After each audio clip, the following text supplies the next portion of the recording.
kalapatids ng ating mga warriors.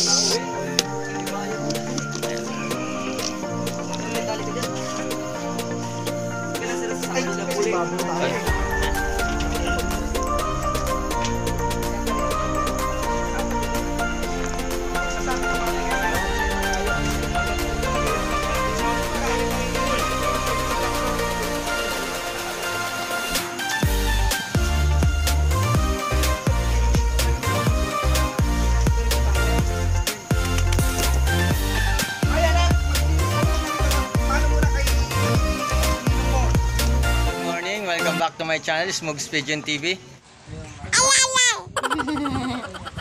And for today's video mga kalapatid is mag-aabang ulit tayo ng ating mga ibon dahil nagkarga tayo kagabi ng ating mga warriors doon sa isang club na sinalihan natin. At gusto nyo akong samahan? Let's go!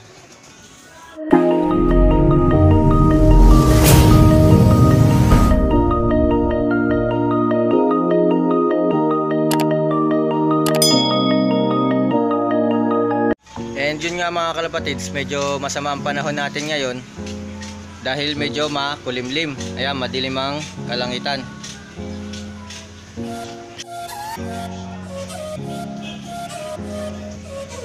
Pahirapan na naman magpauwi mga kalapatids.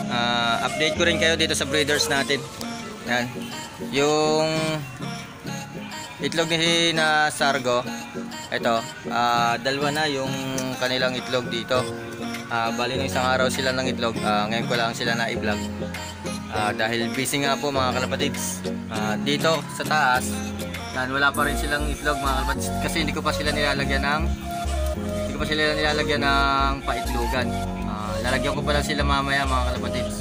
Tapos ganoon din dito sa baba, yan kay na SPPA, hindi ko pa rin sila nilalagyan ng paitlogan. Lalagyan din natin sila ng paitlogan mamaya mga kalapatids. Wala na naman sa lugar natin ngayon. Ayan, medyo nilalamig yung ating mga ibon, di mga breeders natin dito. Yan oh. Tuloy lang ang limlim ni Sarga. Ayan, kita nyo naman mga kalapatids oh. Ayan, hindi ko muna binuksan yung ating trapdoor para in case dumating yung ibon natin, alam natin na naandyan na. Pero hanggang ngayon mga kalapatids is hindi pa pinapakawalan yung ibon natin. Anong oras na? Mag 8:30 na mga kalapatids. Sabi doon malakas pa rin daw yung ulan. Ayan, sana makauwi ng safe yung ibon natin, si Metro saka si Nanay mga kalapatids. Balikan ko kayo mamaya pag medyo tila na yung ulan dito.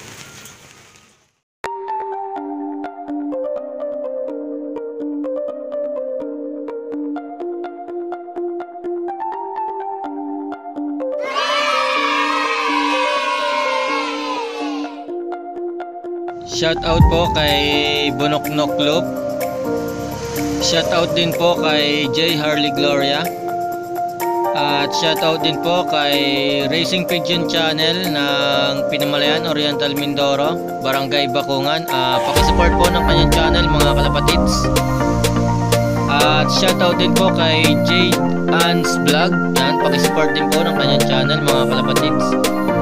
At shoutout din po kay Pigeon Fancier TV. Yan, shoutout. Yan, paki-support din po ng kanyang channel mga kalapatids.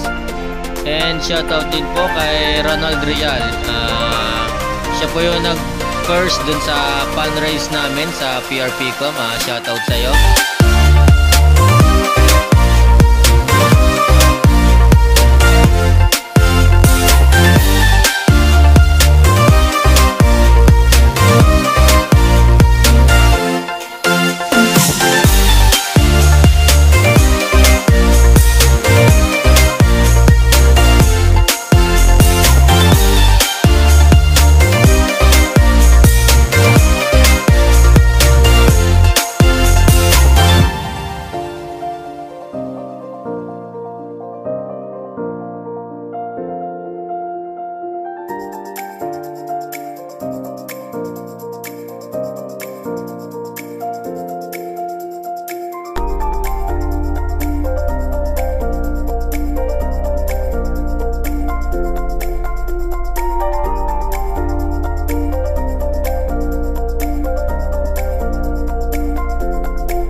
yun nga mga kalapatids, magandang hapon.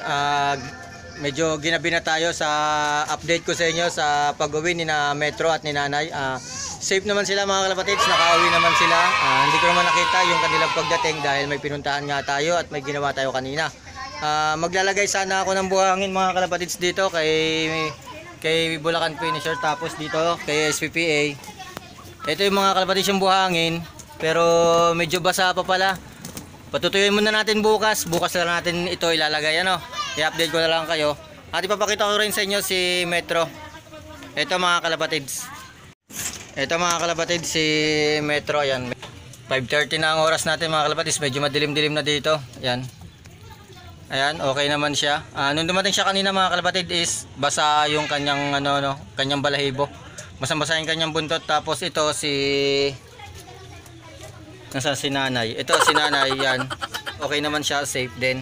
Mas nauna siyang dumating kanina, 11:45. Tapos si Metro is 1:06 ng hapon dumating si Metro. Yan. Hindi ko na lang na-videohan yung kanyang pagdating. Kasi nga paalis ako kanina nung dumating siya, kaya pinapasok ko na lang siya muna. And yun nga mga kalapatids, sa Sabado iloload ulit natin si Metro at saka si Nanay, dahil si Nanay is naka-entry sa fan race sa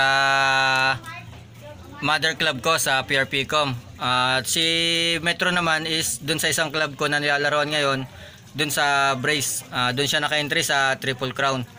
At hintayin nyo rin mga kalapatids kung sino mananalo sa amin, ni Of Color TV at ni Mangyan Pigeon TV dun sa Saibit namin. At syempre, kung nagustuhan mo ang video ito is huwag mo nang kalimutan mag-subscribe, hit bell button para updated ka sa mga susunod pa nating video. Keep safe, ingat.